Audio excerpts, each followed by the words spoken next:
Hey, I'm Preston. I don't play music. I don't sing. I can read. I'm going to read you a book. This is John D. MacDonald. He's actually Stephen King's favorite author. This series is Stephen King's favorite series. It's the Travis McGee Mysteries. This book is called The Green Ripper.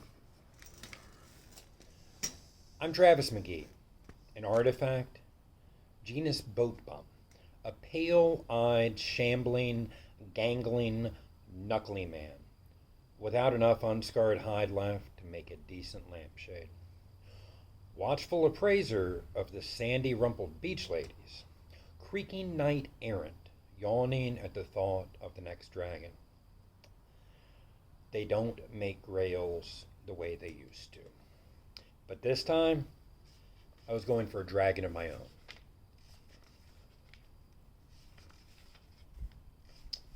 Fanaticism is described as redoubling your effort when you have forgotten your aim.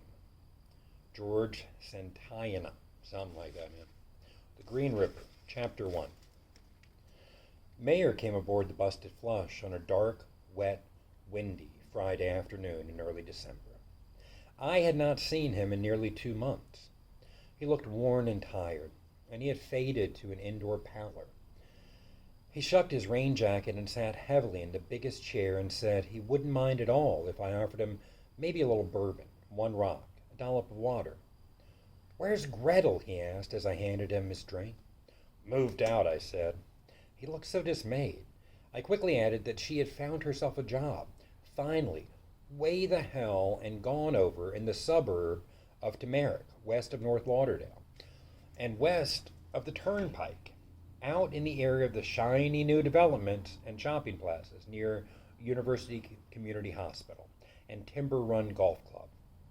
Couldn't get any farther away and still be in the same metropolitan area. It takes at least 40 minutes to drive over there. Doing what? The outfit is called, excuse the expression now, Bonnie Bray. It's a combination fat farm, tennis club, and real estate development. She works in the office, lives in one of the model houses, gives tennis lessons to the littlies, exercise classes for the fatties, and is becoming indispensable. She can tell you all about it. She'll be here about 6 or 6:30. I was afraid you two had split. No chance. I'm not going to let that one get away. Splendid judgment. It's a phrase, Mayor. She did hard time in a bad marriage and says it stunted her. She has to make it on her own, she says, to become a complete person. And when she is, then we can think about what kind of arrangement we're going to have. It makes a certain amount of sense. Not to me. But you're not being derisive or patronizing, are you? Hell no. I'm being full of understanding and all of that.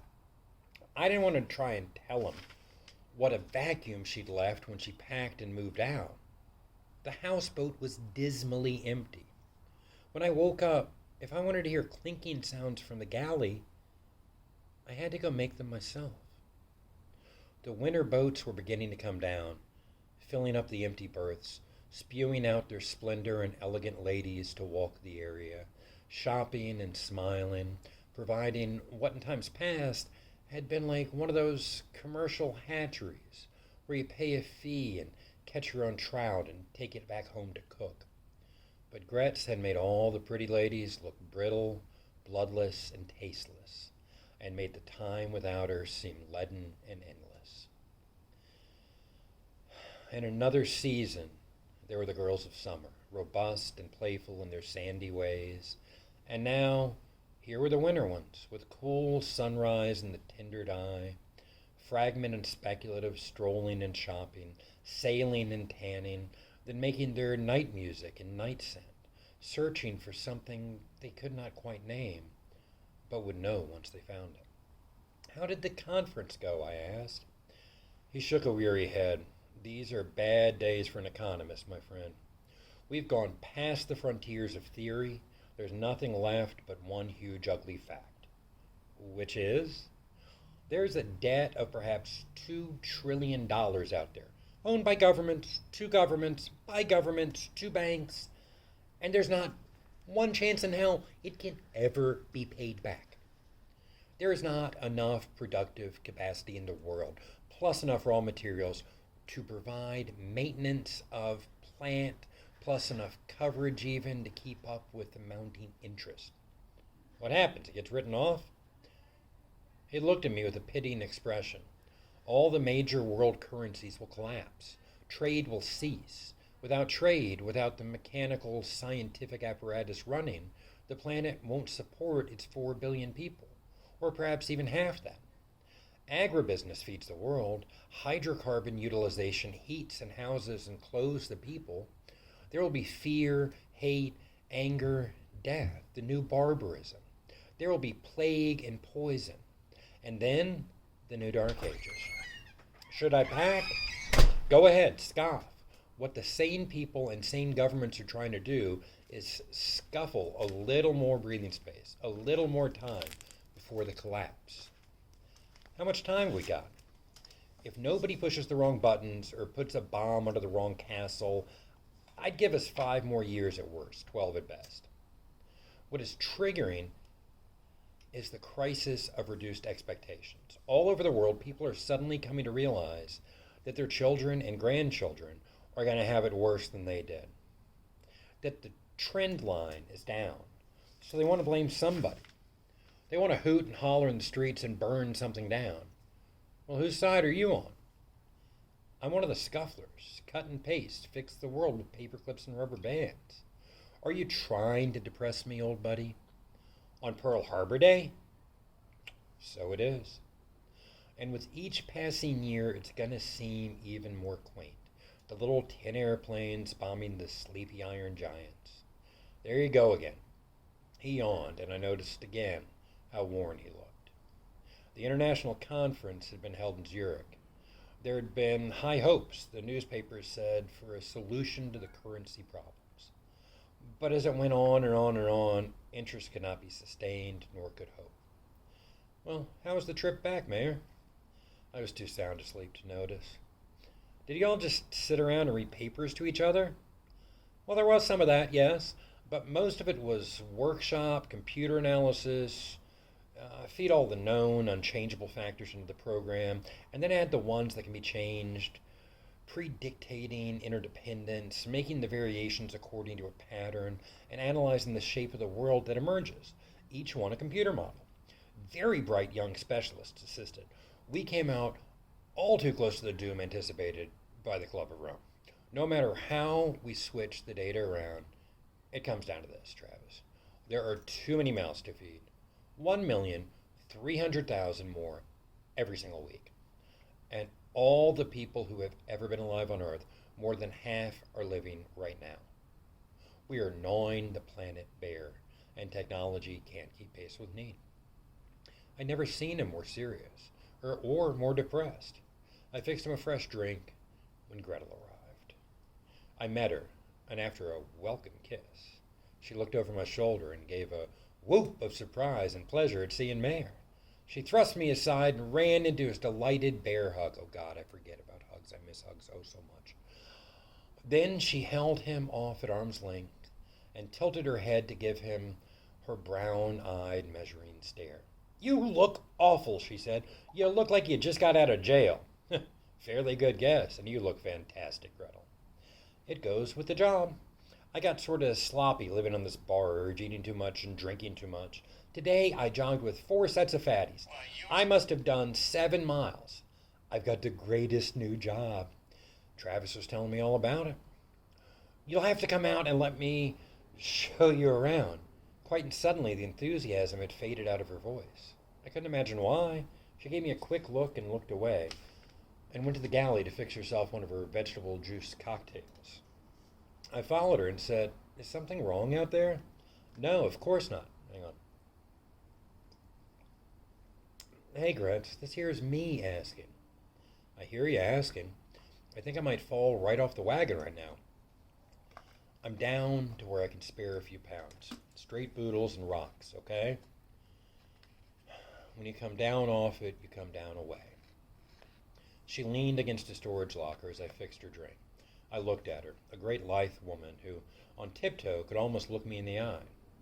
Thick, brown, sun-streaked hair, dark brown eyes, firm jaw, broad mouth, high-bridged, imperious nose, a woman of passion, intensity, good humor, mocking grace, and a very irritating and compelling need for total or almost total independence.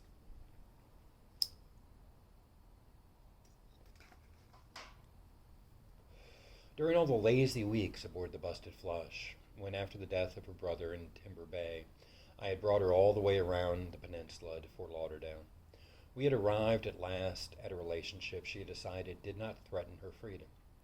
She was a hardy and sensuous woman, and for a long time she was suspicious and reluctant in lovemaking, apparently feeling that my increasing knowledge of her body's resources, its needs and rhythms and special stimuli, was somehow an exercise in ownership.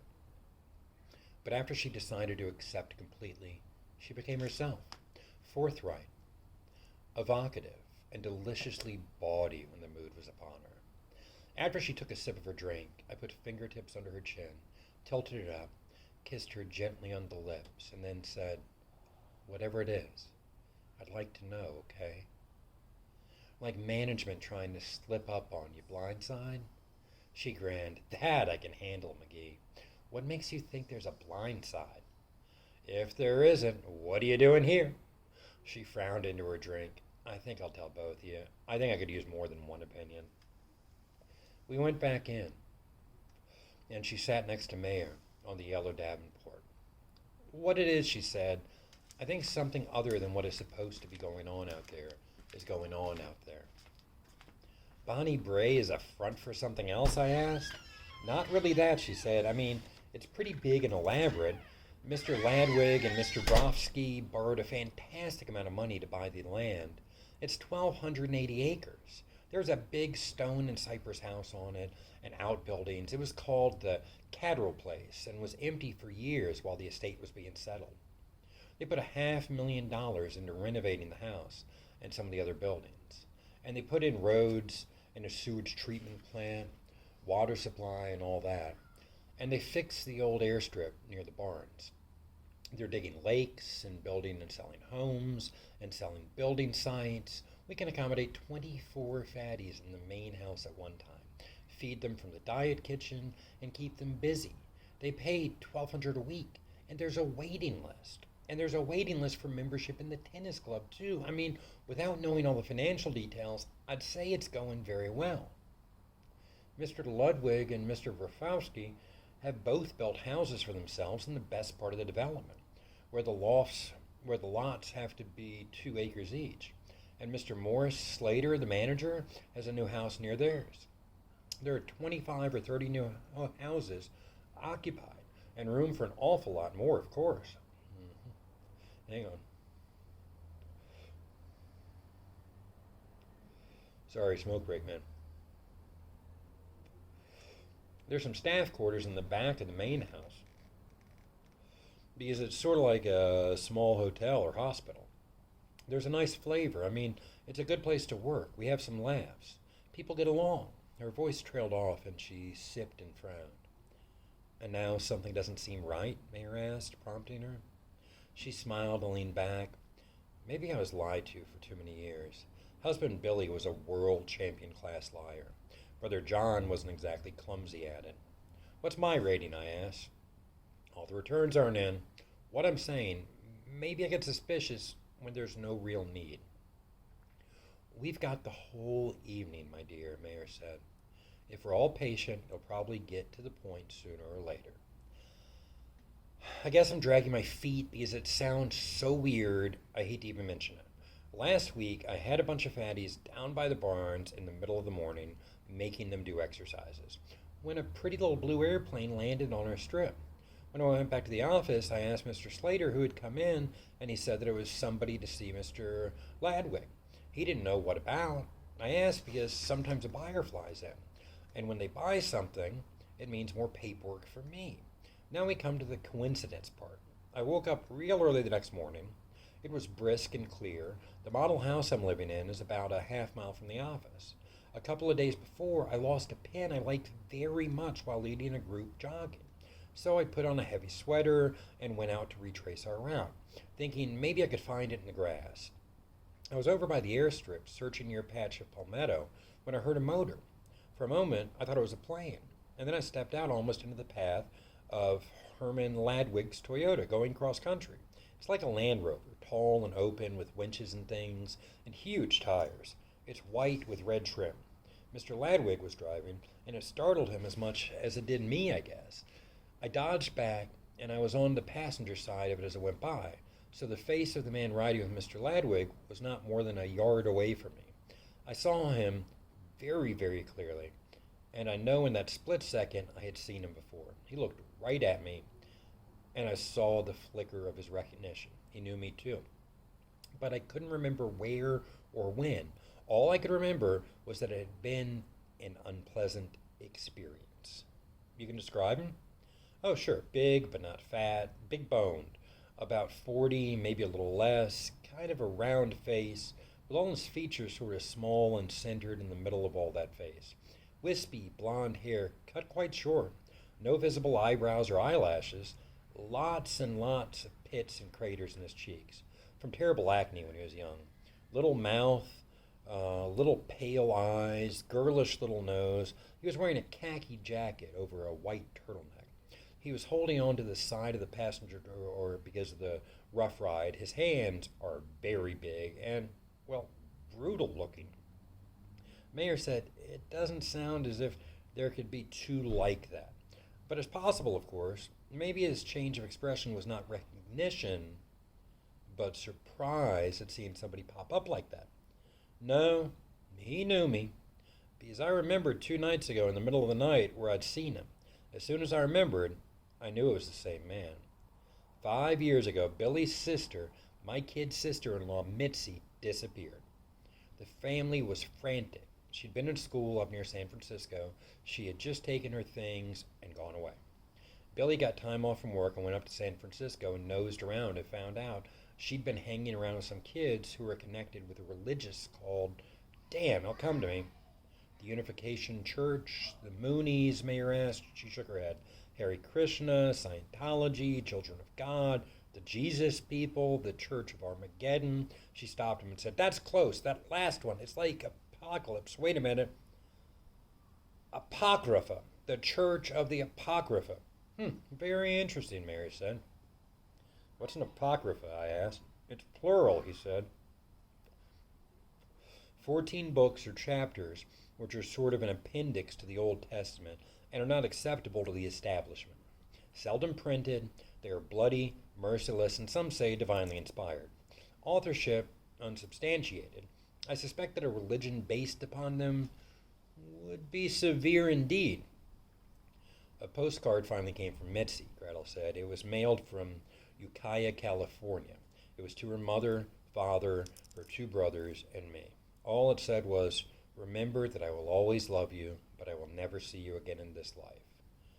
You can imagine how that hit us all. Mitzi was such a merry little gal, pretty and bouncy and popular, your standard cheerleader type. No steady boyfriend. She wanted to be a social worker and work with handicapped children.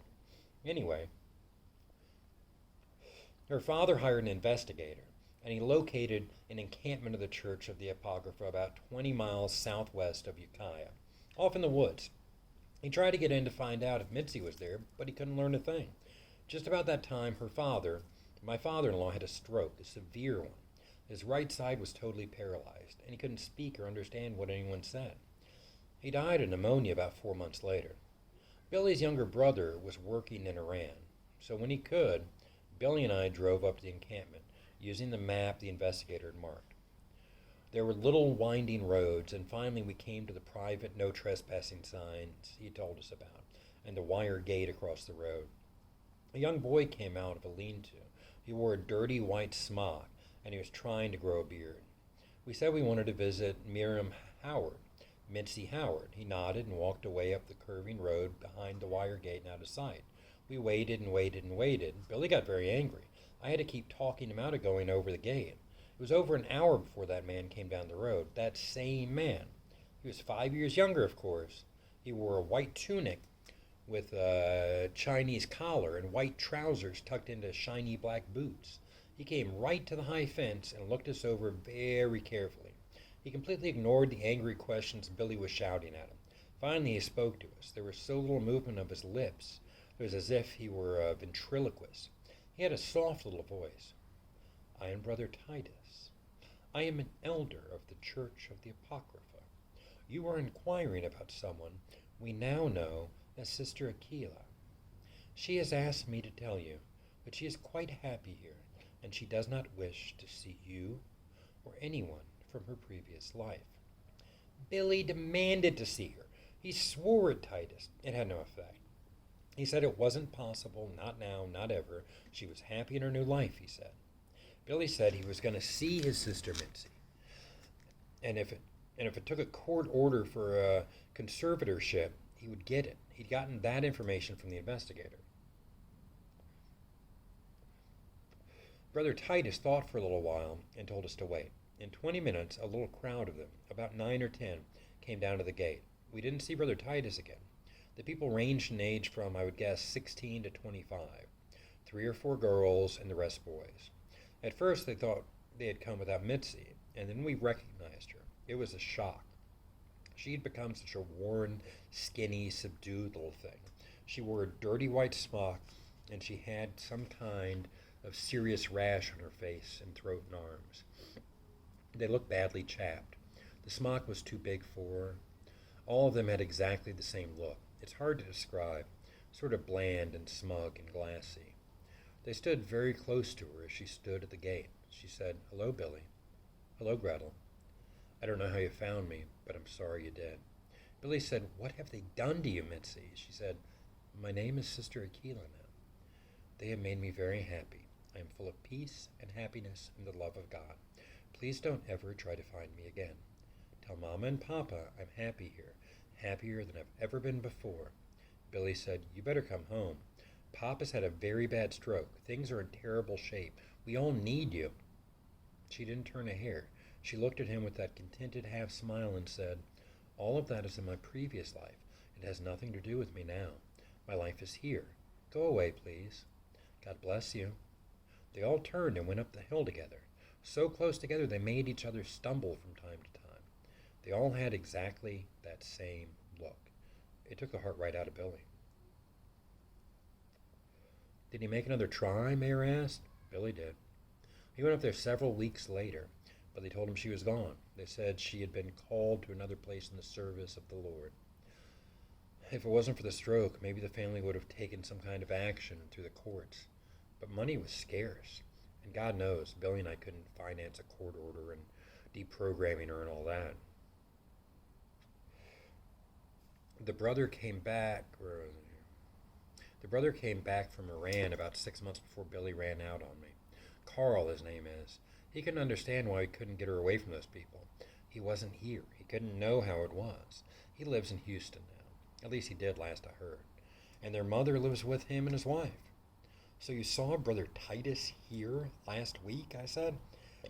"Excuse me, definitely. He was so out of context.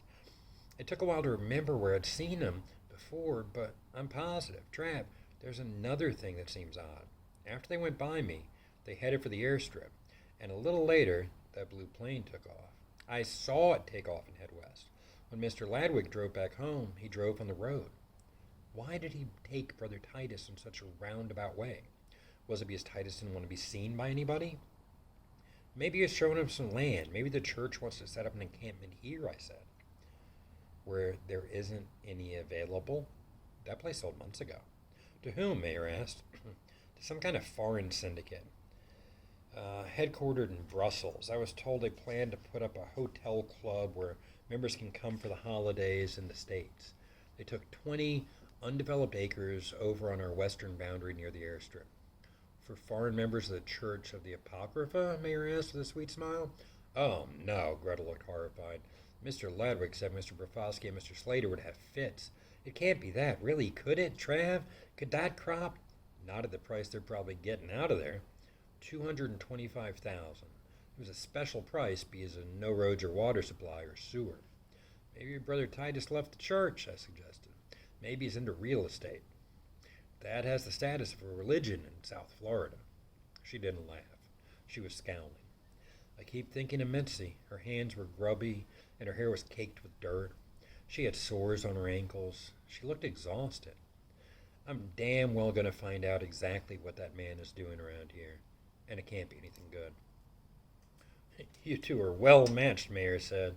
You both have that same kind of compulsive curiosity. I will tell you what I tell Travis, my dear.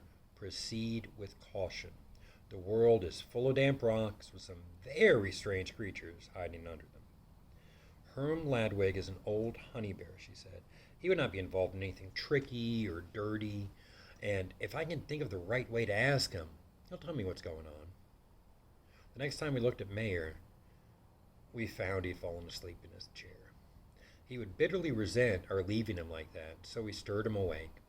He said he was too tired to eat, and over Gretel's protest that she could stir up something in a hurry, he went clumping on back to his stubby old cabin cruiser, moored just down the pier from my slip, the John Maynard Keys, sign and consternation at the state of the money in the world.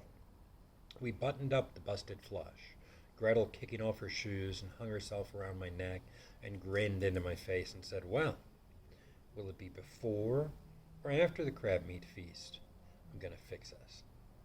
I gave it judicious thought. How about a little both? How did I know you were going to say that? Because I usually do. Shut up and deal, she whispered. So the gusty winds of a Friday night in December came circling through the marina, grinding and tilting all the playboats and workboats around us, creaking the hulls against the fenders, clanking fittings against masts, while in the big bed in the master stateroom her narrowed eyes glinted in faint reflected light. My hands found the well-known slopes and lifts and hollows of her warmth and agility.